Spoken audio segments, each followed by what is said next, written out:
Welcome to my channel Abhilash Maths. মই আজি শিকাম সমান্তৰ প্ৰগতি arithmetic progression. Arithmetic progression কি সমান্তৰ প্ৰগতি কি সমান্তৰ প্ৰগতি জনাৰ আগতে আমি জানিব লাগিব প্ৰগতি কি প্ৰগতি হল এটা পাৰ্টিকুলাৰ ৰুল এটা নিয়মৰ মাজেদি যদি এটা হজ্জা থাকে তেতিয়া তাক প্ৰগতি বুলি কোৱা হয় যেনেকুৱা 1 3 5 7 এটো এটা নিয়মৰ মাজেৰে আছে 1 4 9 16 এটো এটা নিয়মৰ মাজেৰে আছে এটো কি আছিল এটো মানে কি 1 square 2 square 3 square 4 square dot dot dot dot এটা পাৰ্টিকুলাৰ নিয়মৰ মাজেৰে আছে যদি যিকোনো এটা নিয়মৰ মাজেৰে থাকে তেনেহলে তাক কি বুলি কোৱা হয় প্ৰগতি বুলি কোৱা হয় কিন্তু যদি second term minus first term 3 minus 1 third term minus second term 5 minus 3 দ্বিতীয় পদ বিয়োগ প্রথম পদ আৰু তৃতীয় পদ বিয়োগ দ্বিতীয় পদ এই পদ বিলাকৰ মান ঠিক হেদৰে চতুৰ্থ পদ বিয়োগ তৃতীয় পদ fourth term minus third term এই বিলাকৰ মান ভ্যালু যদি একে হয় কনস্ট্যান্ট হয় তেতিয়া তাক সমান্তৰ প্ৰগতি এৰিথমেটিক প্ৰগ্ৰেছন বুলি কোৱা হয় এটো হ'ব কি এৰিথমেটিক প্ৰগ্ৰেছন সংক্ষেপে কয় এপি কি বুলি কয় এপি এৰিথমেটিক প্ৰগ্ৰেছন সমান্তৰ প্ৰগতি বুলি কোৱা হয় তেনেহলে আমি কি পালো এইটো প্ৰগতি কিন্তু এইটো সমান্তৰ প্ৰগতি নহয় সমান্তৰ প্ৰগতিৰ নিয়ম আছিল যে দ্বিতীয় পদ বিয়োগ প্ৰথম পদ সমান তৃতীয় পদ বিয়োগ দ্বিতীয় পদ সমান চতুৰ্থ পদ বিয়োগ তৃতীয় পদ second term minus first term equal to third term minus second term equal to fourth term minus third term এনেকে জিমান টার্মস থাকিব জিমান পদ থাকিব গটেকেটা এনেকুৱা কি হ'ব সমান হ'ব কনস্ট্যান্ট হ'ব ধ্ৰুবক হ'ব আৰু সেই কনস্ট্যান্টটো কোৱা হয় ডি কমন ডিফাৰেন্স কি কোৱা হয় এটো ডি কমন ডিফাৰেন্স সাধাৰণ অন্তৰ এটো কোৱা হয় সাধাৰণ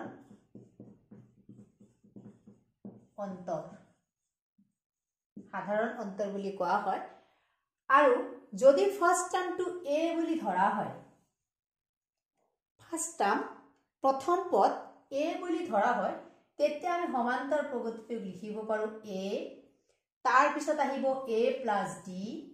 তাৰ পিছত আহিব a + 2d কাৰণ a2 - a2 জিমান হ'ব লাগিব a2 - a2 একে হ'ব লাগিব তেতিয়া কি হ'ব সমান্তৰ প্ৰগতি হ'ব আৰু সমান্তৰ প্ৰগতি হ'বলৈ যদি ফাৰ্স্ট টাৰ্ম প্ৰথম পদটো a কমন ডিফাৰেন্স সাধাৰণ অন্তৰটো d হয় তেনেহলে সমান্তৰ প্ৰগতিটো হ'ব এৰিথমেটিক প্ৰগ্ৰেছনটো হ'ব কি a + d a + 2d a + 3d dot dot dot dot এনেকে যাব এতিয়া এটো হল ফার্স্ট টার্ম এটো হল সেকেন্ড টার্ম এটো হল থার্ড টার্ম এটো হল ফোর্থ টার্ম এনেকে যাব যদি কিবা একটা টাৰ্মসৰ নাম দিয়া হৈছে n দিব পাৰে p দিব পাৰে r দিব পাৰে বেলেগ কিবাও দিব পাৰে কলে 20 নম্বৰ পদটো কি হ'ব 20th নম্বৰ পদটো কি হ'ব 30th নম্বৰ পদটো কি হ'ব টার্মসটো কি হ'ব হেনেকে যদি হয় তেনেহলে আমি কেনেকে ওলাম এটুক লিখা যায় a + 1 - 1 into d 1 - 1 মানে 0 into d তেনেহলে এটুক লিখা যায় a + 1 - 1 into d এইটুক লিখা যায় a + 2 - 1 into d তেনেহলে 1 দি আহিল এইটুক লিখা যায় a + 3 - 1 into d এনেকে যদি লিখা যায় এইটুক লিখা যায় a + 4 - 1 into d তেনেহলে যেটো ফার্স্ট টার্ম যেটো প্রথম পদ এটো কি প্রথম পদ এটো 1 প্রথম পদ first term -1 second term -1 third term -1 হে জিমান নাম্বার টার্মস থাকিব তেনেহলে যদি কোৱা হয় যে n নাম্বাৰ টাৰ্ম বা p নাম্বাৰ টাৰ্মসৰ পদ কি হ'ব টার্মস কি হ'ব তেনেহলে আমি লিখিম a + জিমানটা থাকিব 10 থাকিলে 10 20 থাকিলে 20 n থাকিলে n p থাকিলে p r থাকিলে r জিকে নাথাকক হেটো আমি ইয়াত লিখিম যদি n হয় n - 1 into d আৰু ইয়াক কোৱা হয় an nth টাৰ্ম ইয়াক কোৱা হয় an or tn বুলিও কয় স্মল tn এটো কোৱা হয় n টাৰ্ম মনত ৰাখিব লাগিব n টাৰ্ম ইকুৱেল টু আমি এনে ফৰ্মুলা হিচাপে এটো ব্যৱহাৰ কৰো a plus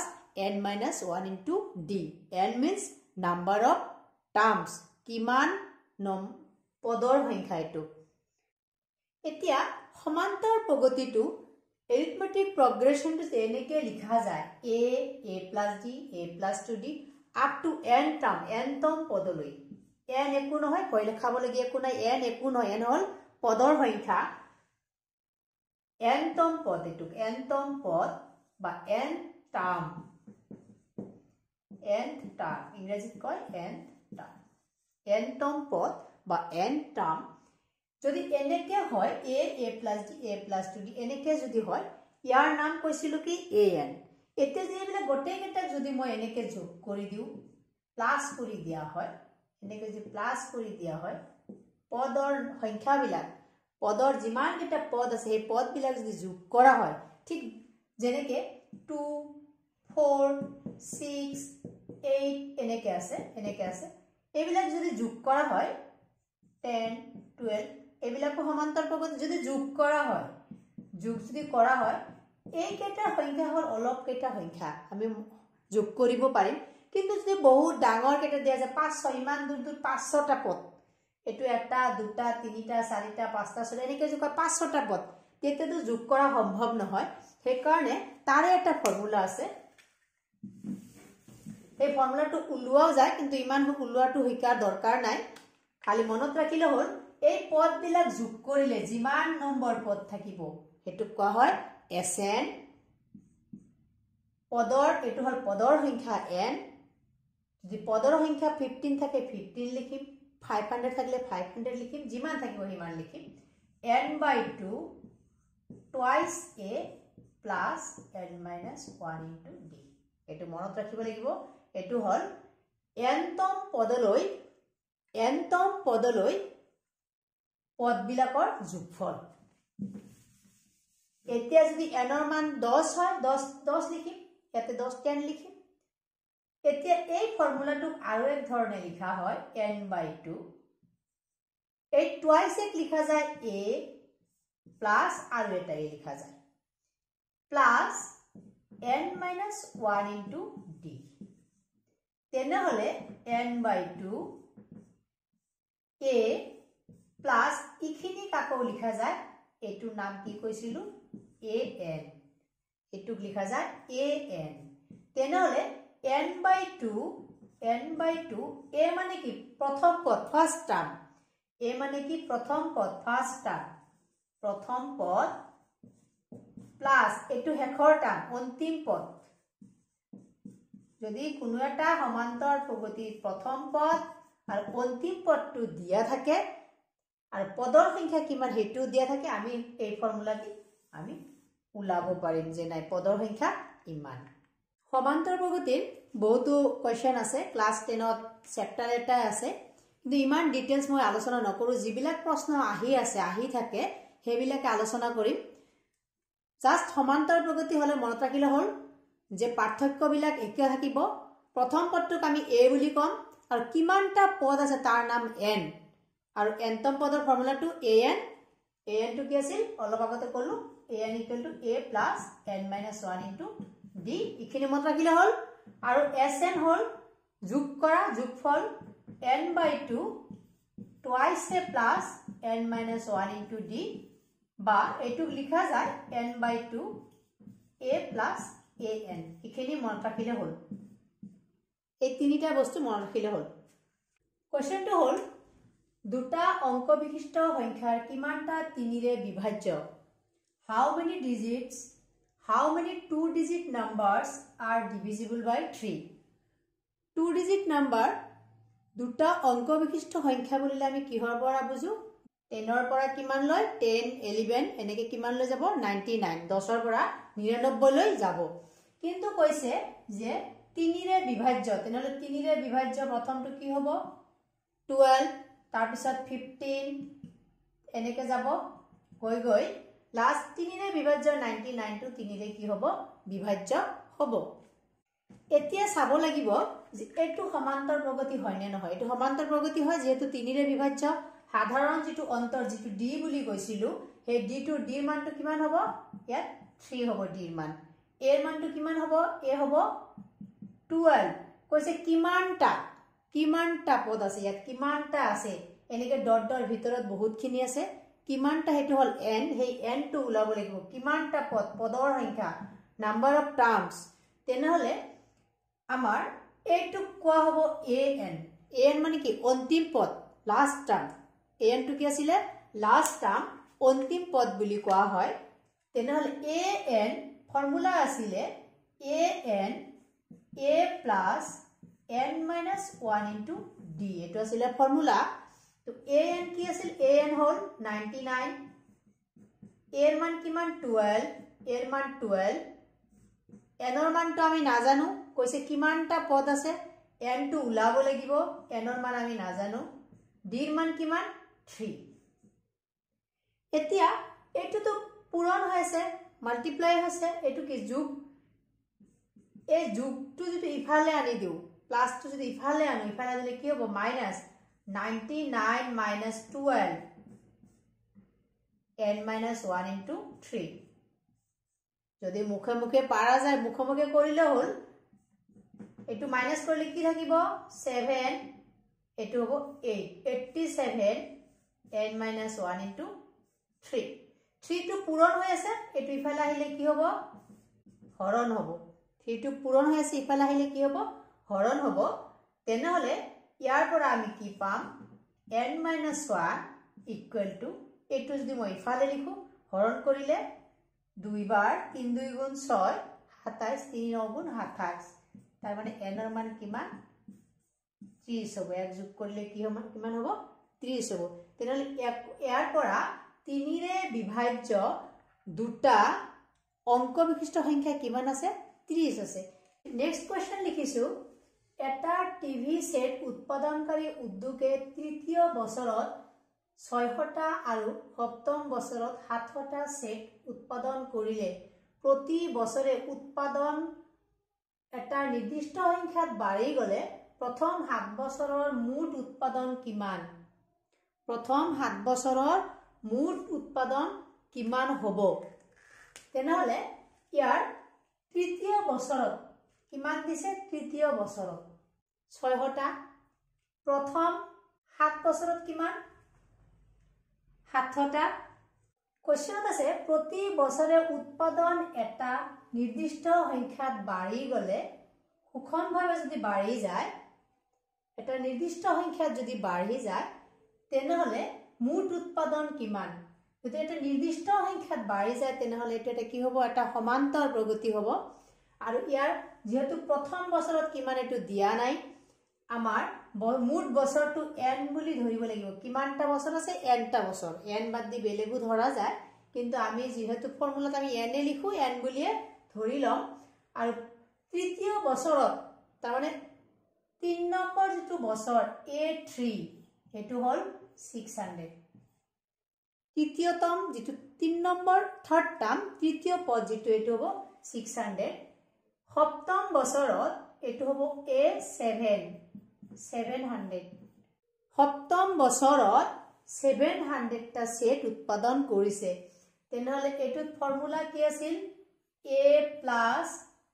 nতম পদৰ ফৰ্মুলা আছিল a plus n minus 1 into d তেনহলে a3 a plus 3 minus 1 into d d মানে কি যেটো নিৰ্দিষ্ট সংখ্যাত বাঢ়ি গল হেতু সাধাৰণ অন্তৰ নিৰ্দিষ্ট সংখ্যাত যেটো বাঢ়ি গল আমাৰ হেতু নাই ইয়াতে প্ৰথম যেটো উৎপাদন হেতুও নাই সেই কাৰণেটো আমি ধৰি লম প্ৰথমটো হ'ব a আৰু যেটো নিৰ্দিষ্ট সংখ্যাত বাঢ়ি গল তাৰ সংখ্যা ধৰিছো d হেতু সাধাৰণ অন্তৰ আৰু কিমানটা প্ৰথম 7 বছৰ হেতু n টো হ'ব কি 7 প্ৰথম 7 বছৰত n টো কিমান হ'ব 7 তেনহলে ইয়াক লিখা যাব a plus 2d equal to 600 আর এটুর নিচিনাকে 3 minus 1 7 minus 1 কি লিখিম 6 6d equal to 700 তেনে এইটো এটা সমীকৰণ গঠন হ'ব যেহেতু আমাৰ a নাই d নাই এইটো এটা সমীকৰণ গঠন হ'ব তেনেহলে এই 2 ৰ পৰা যদি মই 1 বাদ দিও 2 ৰ পৰা যদি 1 বাদ দিয়া যায় তেনেহলে কি আহিব a কেনসেল যাব বাদ দিলে 6d - 2d যেহেতু আমি বাদ দিম 7 ৰ পৰা 6 বিয়োগ কৰিলে 100 or 4d = 100 or d = এটো যদি 4 ৰে হৰণ কৰা যায় 4 25 গুণ 100 তেনেহলে d ৰ মান যেটো নিৰ্দিষ্ট সংখ্যাত বাঢ়ি গল কিমানকে বাঢ়িছে 25 কে বাঢ়ি যাব প্ৰতিটো বছৰে 25 টাকে টিভিৰ উৎপাদন বাঢ়ি যাব এতিয়া আমাৰ যেহেতু প্ৰথম বছৰটো নাই ইয়াত মানটো বহাব লাগিব মানটো যদি মই বহাই দিও যিকোনো এটা সমীকৰণত a + 6 * 25 = 700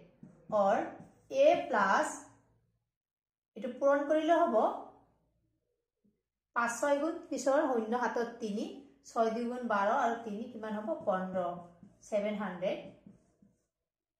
a = কিমান হ'ব 700 - 150 তো 0 পৰা 0 0 10 ৰ পৰা 5 বিয়োগ কৰিলে 5 ইয়াত কিমান আছে 6 ৰ পৰা 1 বিয়োগ কৰিলে 5 550 প্ৰশ্ন হ'ব পাৰে যে প্ৰথম বছৰত কিমান উৎপাদন কৰিছিল যদি প্ৰথম বছৰ হয় তেনেহলে আমাৰ এটো কি হ'ব 550 550 টা সেট প্ৰথম বছৰত উৎপাদন কৰিছিল প্ৰথম 7 বছৰত মুঠ উৎপাদন মানে কি যোগফল S7 S মানে কি S একো নহয় যোগফল S হল সাম যোগফল S7 ফৰ্মুলা কি আছিল n/2 মানে 7/2 twice a plus 7 minus 1 into d এটো আছিল আমাৰ ফৰ্মুলা 7/2 ফৰ্মুলাত বহাই দিম যেহেতু আমাৰ বহুতখিনি সংখ্যা 2 into এর মান কিমান উলালাম এর মান কিমান আছিলে 550 plus 6 into d মান আছিলে 25 তেনেহলে 7/2 এটো পূৰণ কৰিলে উলাব 11 হয় আৰু এটো 5 6 পিছৰ 0 হাতত 3 6 2 গুণ 12 3 15 7/2 বন্ধনীৰ কাম আগত এইটো দিকে এটো পূৰণ কৰা না যাব এই দুটা যোগ কৰিব লাগিব আগত 0 5 2 1 এতিয়া যদি এটো হৰণ কৰা যায় 6 বাৰ তাৰ পিছত 5ত যাব 2 বাৰ 2 2 গুণ 4 1 বাকি 0 10 5 2 গুণ 10 এটো 625 আৰু 7 যদি পূৰণ কৰা যায় কিমান হ'ব 7 5 গুণ 35 और 5 হাতত 3 7 2 গুণ 14 3 17 और 7 হাতত 1 6 7 গুণ 42 7 1 43 4375 টা টিভিৰ সেট প্ৰথম 7 বছৰত উৎপাদন হ'ব এটো হল মুঠ এতিয়া প্ৰশ্ন এনেকুৱা ধৰণৰ প্ৰশ্ন আহে মই আৰু আলোচনা কৰিম যেহেতু মই কোৱেশ্চন বিলাক যোৱা বছৰৰ আগৰ বছৰৰ কোৱেশ্চন বিলাক মই আলোচনা কৰিম পিছত তো তেতিয়া কৰিলে আৰু কিছুমান প্ৰশ্ন পোৱা যাব তো আশা কৰো তোমালোকে বুজি পাইছা যদি বুজি পাইছা এটা ধুনিয়া কমেন্ট লিখিবা আৰু বেলেগক শেয়াৰ কৰিবলৈ নাপাহৰিবা আজিলৈ ইমানে ধন্যবাদ